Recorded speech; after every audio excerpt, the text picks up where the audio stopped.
أكبر غلطة كنت باعملها في كل علاقة إني باحاول أنجّحها لوحدي، وكنت شايف إن دوري إني أعدّي وأصلّح وأفضل أدّي حتى لو أنا مش باخد. يعني لو في مشكلة أنا اللي أبدأ في الكلام، لو في زعل أنا اللي أهدّي، ولو في بُعد أنا اللي أقرّب. فكنت دايمًا الطرف اللي هو بيحاول، وفضلت فترة فاكر إن ده حُب، إنك تتمسّك ده حُب، وإنك تحارب وما تسيبش ده حُب.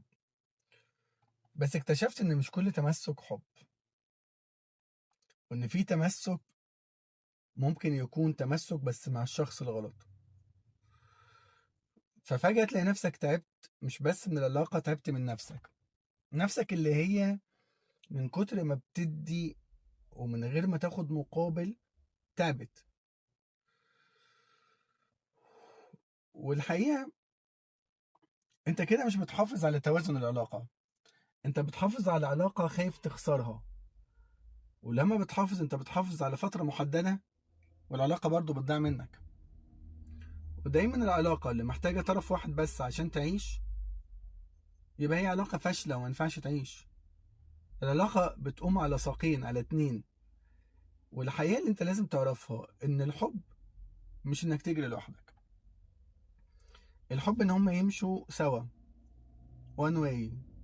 يعني ما ينفعش واحد يشد والتاني يسيب، واحد يعمل كل حاجة والتاني ما يعملش ولا حاجة، واحد يتشال واحد يجيب هدايا، واحد يقول كلام حلو والتاني ما يقولش، يقول لك اصل انا بشتغل عشان خاطر مين.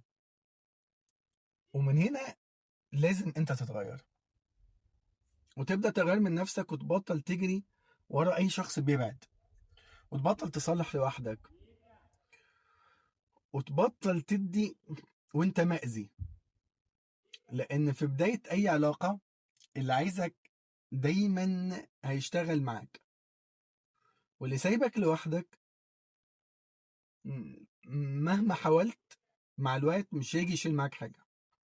واللي شايف اصلا الكونسبت بتاعه ان هو ملوش دور في الحتة دي، مش هيجي وقت يحس ان ليه دور. وده مش معناه انك تبطل تحب ولا تبطل تدي، لكن دايما تدي، بس تدي بوعي. ولازم الاخر يديك قصاد الحاجة اللي بتديها له، حتى لو حاجة بسيطة، ولا تبقى بتستنزف حياتك. واكبر غلطة انك انت تكون مستعد انك تستنزف حياتك في علاقة الطرف الاخر فيها ما بيحاولش. فدايما العلاقة السوية والصح، اتنين متوازنين، اتنين بيحاولوا، اتنين بيمشوا مع بعض، اتنين بيدوا في كل مناحي الحياة، في كل محور في الحياة، في كل حاجة، بدون ما تقسمها ولا اي حاجة خالص. عايز تعيش علاقة سوية، كل واحد فيكم ليه دور، بس مين دوره اكبر سيكا، مين دوره اكبر شويه. مش مهم ده، المهم ان كل واحد فيكم ليه دور. من هنا تبقى العلاقه ماشيه سويه. غير كده انتوا الاتنين هيجي وقت والعلاقه تقع. بس كده. باي باي.